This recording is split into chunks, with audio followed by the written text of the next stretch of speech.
Have you ever noticed that even in the moments that should be most intense in your life, you feel as if you're watching everything through a screen, as if there were an invisible barrier between you and your own emotions? Maybe you've noticed this during a hug that should have been comforting but felt mechanical, or during an important personal achievement when you expected to feel intense joy but experienced only a vague and fleeting satisfaction. This feeling of being emotionally anesthetized isn't your fault. It's not a sign that you've become a cold or insensitive person. In fact, you may be experiencing one of the most subtle and dangerous transformations of our era, the gradual erosion of our capacity to feel deeply. Imagine an 18th century person receiving a letter from a loved one who had departed on a long journey. The arrival of that letter was an intense emotional event. They would hold it in their hands, feel the texture of the paper, recognize the unique handwriting, and each word was read with total attention, generating waves of emotion that could last for days. Now compare that to you checking your messages while walking, eating, or watching television. How many of these interactions generate an emotion in you that lingers, that echoes in your mind and heart hours later? The difference isn't just in the technology, but in how our capacity to process and feel emotions has been fundamentally altered by the world we've built. For millions of years of evolution, the human emotional system developed to deal with limited and meaningful stimuli. Our hunter-gatherer ancestors lived in small groups where every social interaction carried weight. Each danger represented a real and immediate threat. Each joy was connected to fundamental survival needs.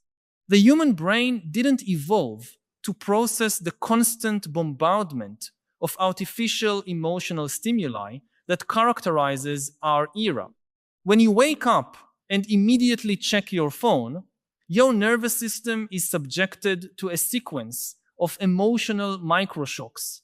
An alarming news story about a crisis on the other side of the world, a photo of a friend on vacation that awakens envy, a work message that generates anxiety, a funny video that provokes automatic laughter. All of this before you even brush your teeth. Your brain, in a matter of minutes, processes more emotional variations than our ancestors experienced in entire weeks. The result isn't a more emotionally rich life, but the opposite. It's as if you were constantly eating candy. At first, each piece is intense and pleasurable, but gradually your palate becomes dulled and you need larger amounts of sugar to feel anything.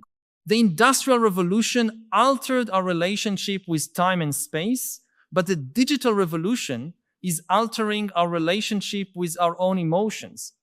Consider how you consume entertainment today. Series are created to release dopamine at calculated intervals. Games are programmed to activate reward systems in patterns that keep you engaged, not necessarily happy. Social networks are structured to provoke quick and superficial emotional responses that keep you scrolling. Each of these experiences is calibrated to capture your emotional attention without necessarily nurturing your capacity to feel deeply and sustainedly. It's as if we're being trained to consume emotions the same way we consume fast food. Quick, intense in the first moment, but leaving a feeling of emptiness soon after. And just as fast food can addict our palate and make us lose appreciation for more subtle and complex flavors, fast feeling may be addicting our emotional system and making us lose the capacity to appreciate the deeper and more lasting feelings that give meaning to human life. Observe your own emotional reactions throughout a typical day. How many of them are genuine responses to your direct experience, and how many are conditioned responses to digital stimuli designed to capture your attention? When you see a photo of food on Instagram, is the hunger you feel real, or is it a programmed response? When you watch a movie and cry, are you processing something personal and meaningful, or are you simply being manipulated by narrative techniques refined over decades to provoke that specific response? I'm not suggesting that all these experiences are false or without value, but that we're losing the capacity to distinguish between genuine emotions and conditioned reactions. And more importantly, we're losing the ability to cultivate and sustain emotional states that don't depend on constant external stimuli. Solitude is no longer tolerated. It needs to be immediately filled with music, podcasts, videos, messages. Boredom has become an emergency that must be resolved in seconds. Silent contemplation, which for millennia was considered an essential human capacity, is now seen as a problem to be fixed. But perhaps the most disturbing aspect of this transformation is how it's altering our capacity to form deep emotional connections with other people. Love, friendship, compassion, all these complex emotions require time, sustained attention, and genuine presence to develop. They cannot be consumed quickly or experienced in doses of dopamine lasting a few seconds. When you're with someone you love, but part of your mind is anticipating the next notification from your phone, you're not really present to experience love completely. When you try to comfort a friend in difficulty, but feel impatient because the conversation is extending beyond what you consider normal, perhaps you're experiencing how your capacity to sustain complex emotions has been compromised. Deep human relationships are like symphonies. They unfold slowly with varied movements, meaningful silences, and crescendos that only make sense in the context of the complete work. But we're being trained to prefer electronic music with constant and predictable beats. The irony is that we live in the era with the greatest access to information about emotions and mental health in human history. We have meditation apps, online therapy, thousands of books on emotional intelligence, and yet rates of anxiety, depression, and feelings of existential emptiness continue to rise. This suggests that the problem isn't lack of knowledge about emotions, but something more fundamental is happening with our basic capacity to feel. It's as if we were trying to solve a malnutrition problem by reading about vitamins while continuing to eat only processed food. Knowledge about emotions cannot compensate for an emotional system that's being constantly overloaded and desensitized by an environment that wasn't designed for human well-being, but to capture and monetize our attention. When your capacity to feel is compromised, even the most sophisticated mental health tools can seem ineffective, not because they don't work, but because the problem is at a deeper level than these tools can reach. For almost all of human history, emotions were processed in community. Joys were celebrated collectively, Sorrows were shared, fears were faced together. There were community rituals to mark important emotional transitions. Births, deaths, marriages, harvests, all had ceremonies that helped people collectively process the complex emotions associated with these events. Now, each person is responsible for processing alone a volume of emotional stimuli that would be challenging even for an entire community. You receive news about global tragedies and are expected to process this information emotionally in an individual way. You see hundreds of edited and filtered versions of other people's lives on social networks and must find a personal way to deal with the comparisons and insecurities this generates. You face professional pressures in an increasingly competitive job market and must individually develop the emotional resilience necessary to thrive in this environment.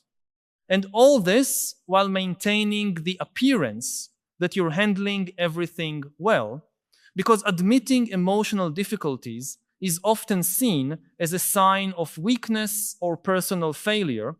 I want to pause for a moment to ask you directly, when was the last time you felt an emotion that persisted naturally in you for hours or days without you trying to modify it, distract from it, or medicate it? When was the last time you allowed yourself to feel complete sadness without immediately seeking something to cheer yourself up, or pure joy without worrying about capturing the moment or comparing it to other experiences? I know it may be difficult to even remember moments like this. Many of us have developed such a habituated relationship with constant regulation of our emotions through external stimuli that we've lost touch with what it's like to allow a feeling to simply exist and transform naturally. But your capacity to feel deeply is still there. It may be numbed, buried under layers of distraction and conditioning, but it hasn't disappeared. If this questioning resonates with you, share in the comments, I feel I've lost touch with my emotions, when your honesty can help other people who are living this same disconnection to realize they are not alone in this experience. Technology isn't inherently the problem. The problem is in how we've allowed it to completely restructure our emotional environment without considering the consequences. During the Industrial Revolution, it took decades to realize that factories were polluting the air and water.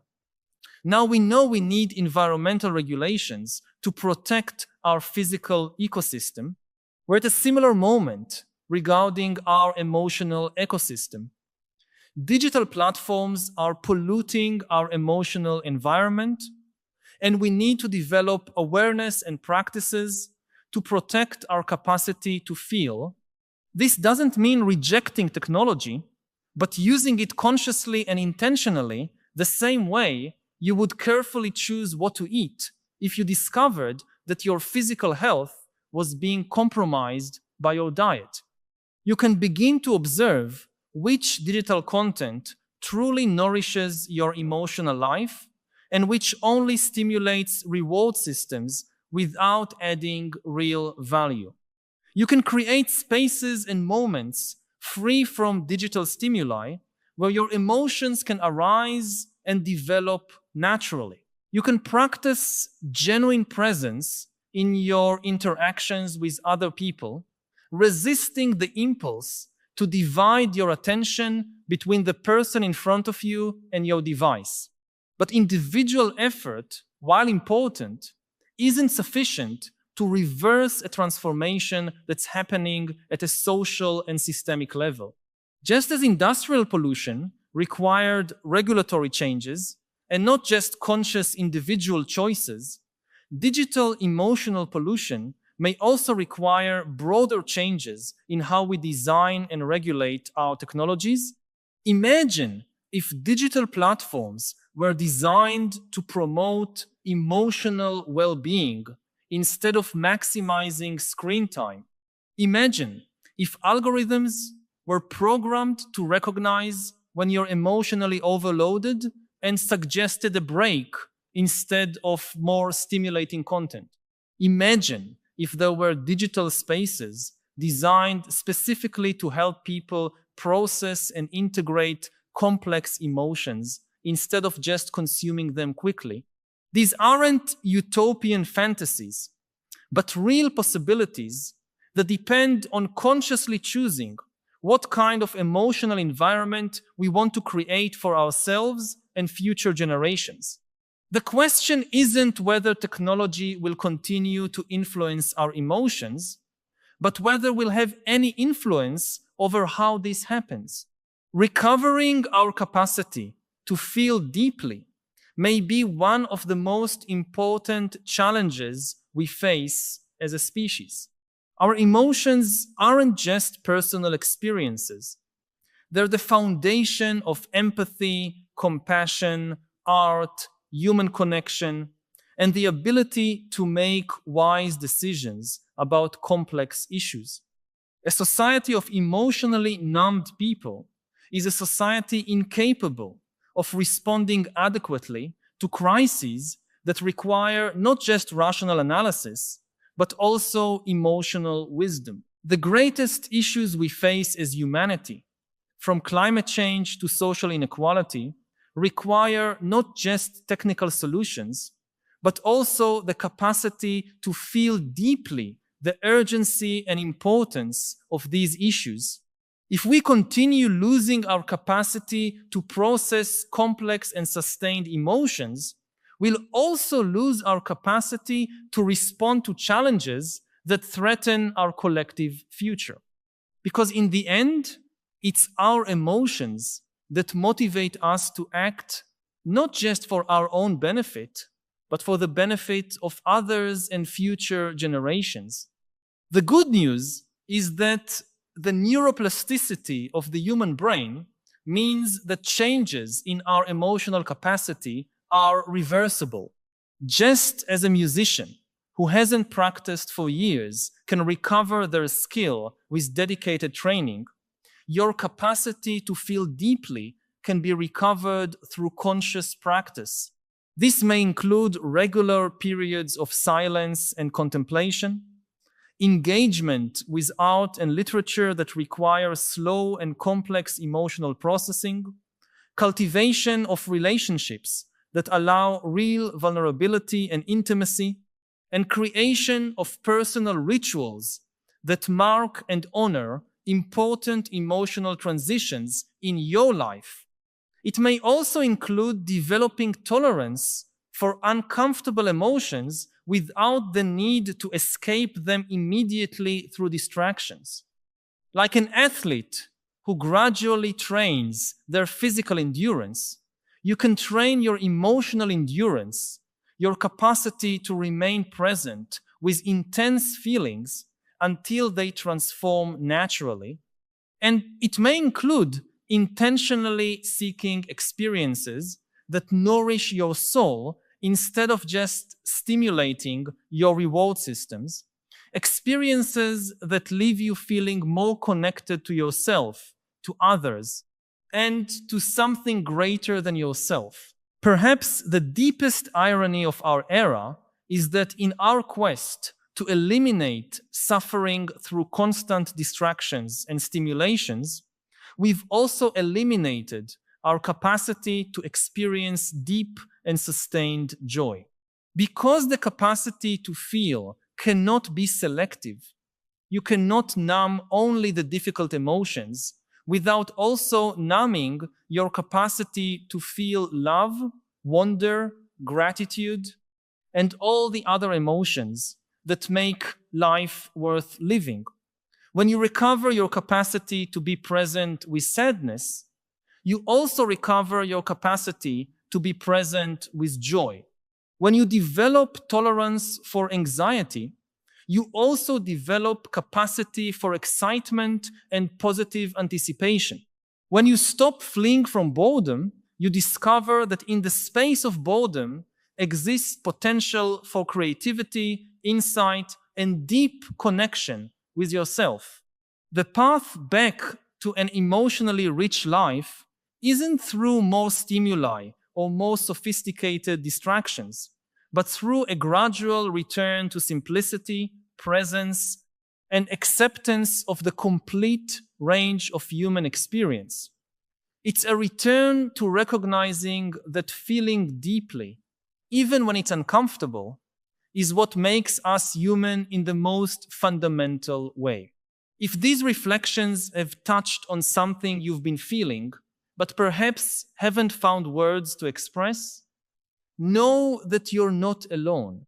The journey to recover our capacity to feel deeply is one of the most important issues of our time, and each person who commits to this recovery is contributing to a future where technology serves human flourishing instead of compromising it. By subscribing to the channel, you'll connect with a growing community of people who share this concern and the desire to cultivate a wiser and more conscious relationship with their own emotions and with the digital world we all inhabit. Each week, we meet here to explore together the great questions that define our era and to seek not just understanding, but also wiser ways of living amid the transformations we're witnessing. This isn't just a channel, but a space for dialogue and collective growth. Join us on this continuous journey. Subscribe so we can continue this essential conversation about how to live with more authenticity and emotional depth in a world that often encourages us to remain on the surface of our own experiences. It's a book about the long-term history of information networks, from the Stone Age to the age of AI. The idea is to understand the long-term processes that shape information networks and to learn from previous historical revolutions about what is the same and what is different, what is new about this revolution. We can learn a lot, for instance, from the process of the canonization of the Bible, about the process of canonizing AI, the fantasy of creating an infallible information technology that will always tell us the truth and that will be able to solve all our problems. It's of course a very old fantasy in human history. And looking at what happens previously when humans follow this fantasy can tell us at least some things about what is happening right now. The book is really about trying to understand the current AI revolution from a very long-term historical perspective.